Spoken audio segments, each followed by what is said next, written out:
Ladies and gentlemen, welcome to my channel. Tonight we're going to take a look at the new Nexat. I don't even know what to call it because it's a harvester, but it's not. It's a tractor, harvester, does everything for your farm kit. You no longer have to buy a tractor or a seeder or a weeder or a slurry machine or a lime. Well, I think you actually don't. You still have to buy a lime, I think. I'll have to look into that. This does it all. And it's a huge, monstrous, cumbersome piece of equipment that I don't even know. I'm not sure who would buy this. It seems really ridiculous, but it also is very modular, and I don't think it's going to save you any money, but maybe it helps you get things done quickly. So we'll have to see. My goal in this video is to kind of take you through all the different pieces, parts that come with it and what they do. And then I'm going to make a second video that you can watch where we're going to actually put this thing out on the field. But this video is going to be a shorter, just kind of a look around to see what it is, how it handles, what are the parts that it comes with, and is this DLC going to be worth it for you? We will find that out after the second part when we actually put it to use. I will say it is strange to drive, and I'll show you that in a second here. But it's like there's a bunch of different driving modes that allow you to kind of flip the thing around and do like street driving with it here, and then you can set it up, it'll turn sideways and the cab's going to raise up and then you're going to drive sideways down your fields. It's just a very bizarre device. But we'll see. Like I said, we'll put it to the test on this map and see how it does. It is about $2 million to buy everything for it. The quote-unquote tractor itself is about $700,000, and you get, this weird-looking tractor. And then all the attachments are separate, so you have to buy the harvesting portions, the headers, anything that you're going to use this for, you're going to have to buy separately. So, first of all, I'm going to show you this. We'll drive around the parking lot a little bit. As I always do, we're going to turn back lights on, full lights, 3 light stages, actually 4 light stages. Let's see.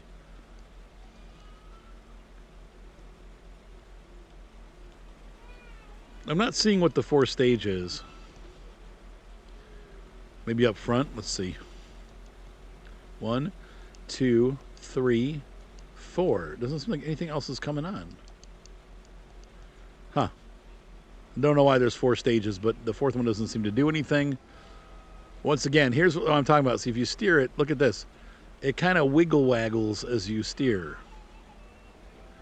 So you got to really watch out as you're making turns, because you'll slam into things that are on the side of you.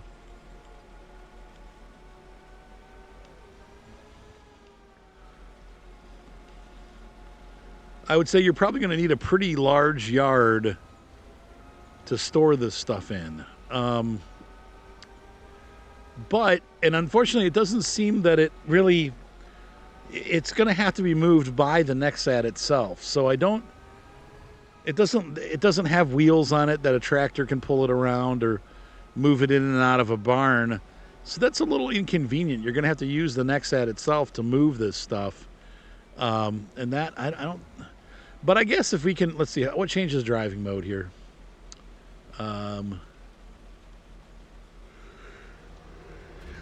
This is enabling work mode.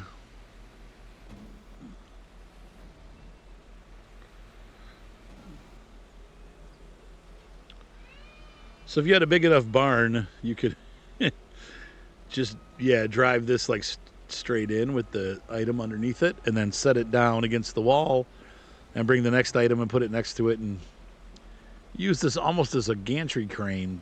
It's very bizarre. Look at that's really weird.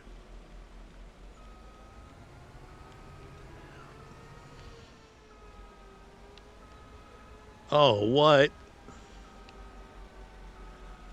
Okay. I'm looking forward to the field test with this. This thing is so weird. Not a normal unit. So let's take a look at the attachments that go along with this beast. We have a Vader Stat Tempo. This is going to be your like corn, sunflower seeds, soybean, Let's take a look at what it does. In El Chapo. Let's see. Hold on. So weighing in at about $250,000, we have the Tempo NX27. This does corn, sorghum, sunflower seeds, soybeans, sugar beets, cotton, and peas. And that's it. I believe it says the tool requires a module and cannot be mounted. So you probably have to use the Nexat seeder. That's going to be this guy, the seed hopper. That's going to have to go in between. So you load that first, and then you load this onto that, and you can seed. I don't believe that this cultivates. I don't believe that either of them cultivate, because here we have the other one. This is the Inspire NX, and this is our, I believe, our cultivator right here. Let's take a look real quick in the hub. Hubba. Yep, and this is going to be our planter for barley, wheat, oats, once again, canola, rice, like the long grain rice, spinach, peas, I think that's just grass, and then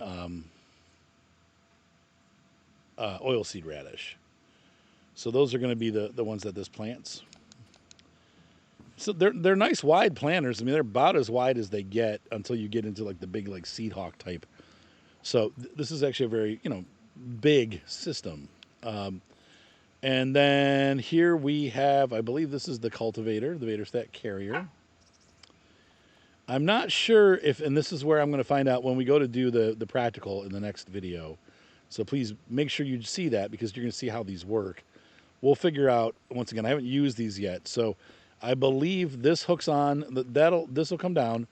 This probably hooks on to that, and then this will most likely hook on to this.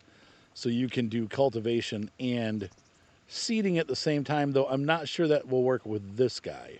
So you might have to just run this by itself. This is our Carrier NX, and let's take a look. To me, that looks like a cultivator, and I'm pretty sure it is. So let's look at the Carrier NX in here. This is a disc harrow. Yep, shallow cultivation. And it does require a module in between, which I'm assuming, once again, is our seed hopper. So we're going to use that. Here's the seed hopper itself. So that'll go on the harvester first. Not sure which side connects. The seed hopper does take both seed and fertilizer, so you can get 2 stages done with one pass, which is really nice.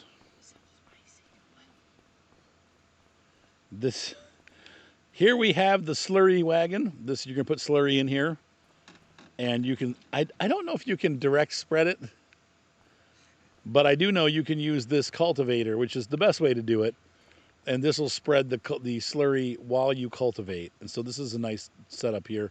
If you have a lot of cows and you're making a lot of slurry, you may want to invest in this. If you don't, then don't bother with it. But if you do, then it's worth investing in.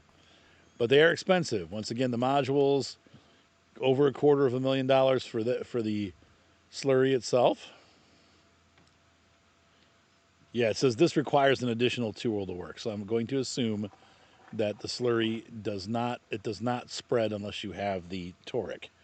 And the toric is 198. So you're looking at $500,000 to spread slurry. That's a lot of arfing money. This is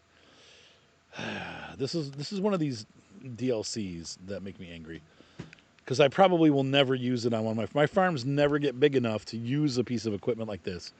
And you're probably not going to use it on a map like Riverbend, honestly, because the fields aren't. There are a few fields that are big enough, but this is going to be more of like a Midwest type tool where it's going to be used out in the open plains or maybe the steppes of Europe. I think probably Europeans are going to be more open to this type of device anyway. All right, next up, we have a weeder. This basically weeds. First and second stage weeds can get killed by this. So if you have, as long as you don't have tall weeds, this is going to be, the Chop Star is going to take care of it for you.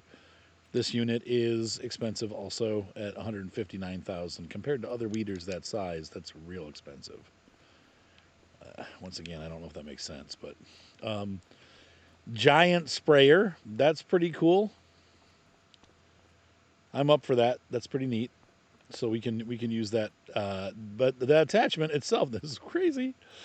I'm just going to point this out. We have this is $249,000 for this. It's 56 meters, which is just huge. But it's $250,000. Okay, so let's keep that in mind. And we're going to run over here to our field care. So our self-propelleds are a little bit more expensive now. They used to be less, but we've got an Agrio. These are just in-game ones. The Dino, or Dino. And the Condor Endurance, which goes up to 54 meters, about the same size. This one is. The other one's smaller. But that means that the one you're buying for the Nexat is only half that price, or a little bit more than half, but still, it's less money. So honestly, that may not be that, I'm poo-pooing it, but that actually may not be that bad of a deal, considering it's half the cost of a propelled sprayer. So that, yeah, there you go. This is the harvesting unit. This is the unit that's going to separate the fruit from the stalk. So as you do your wheat or harvest, people are gonna get mad at me for using these terminology, but this is gonna pick up the fruit. It's gonna take the fruit off of the stalks, the seeds off the stalks, whatever you want to call it, the grain. It separates the grain from the straw. And so then you have your headers that cut it. This is our cutter for wheat, barley, canola, that kind of stuff. And then this is our corn and sunflower seed cutter. And so that is the encompassment of the entire pack, everything that you need for a farm, honestly. I mean, as much as I complain about the expense, because you're, once again, $2 million, you're not going to get this as a starter farm unless you have some money cheats going on. I think 2.7 million was what they were saying for the whole kit and caboodle. But you have everything you need for your farm. You really don't need anything else. This is your tractor. This is your seeder. This is your sprayer. It's an everything unit. And I think that's pretty neat. So Americans, I don't think are going to take to this too well as far as in real life. I know a lot of American farmers are like, that's just another fancy gadget. I can definitely see European farmers getting into this and using it. Oh, you're not supposed to exit it when it's in that mode because you'd never get back in again. You'd probably break your legs getting out. Oops. So is it worth it? Well, we'll find out in the next video. I've heard rumors that it's going to give you a yield bonus, but I don't think that that's true. I think this is just a regular harvester. There we go. So let's go ahead and hopefully you guys enjoyed taking a quick look at this before we go out and use it. But I did want to separate in two videos because sometimes people complain that the videos are too long. So there you go. That is the DLC in a nutshell. Is it worth? I think it's $10, but I'll figure that out before the next video. I don't know. I mean, to me, this is probably like the Homer DLC. Now, I did end up using the Homer DLC a bit with Uncle Carlos's farm back in 17 when we played on Estancia La Pacha, Micah and I. But I think that this is such an expensive piece of equipment and it's made for farms that are so big. Like I said, my farms never last long enough to get to this size. So I don't think that that's probably going to ever happen that I'm going to use this. But I don't know. We'll see. It's cool. Ladies and gentlemen, hopefully you enjoyed this video. If you like the content that I do, please support us by buying me a coffee. We have a lot of bills every month that revolve around YouTube and the things that I do. Internet's expensive. I have the laptop that I have to make payments on because I'm living in a trailer. I don't run from my old computer.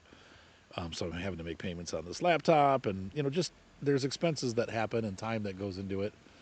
And so I hope that you guys are willing to buy me a coffee. The link will be in the description.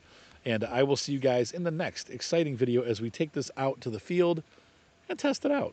We'll run it through all of its paces in the next video. That'll be longer, and I will see you there. Have a great night. Bye.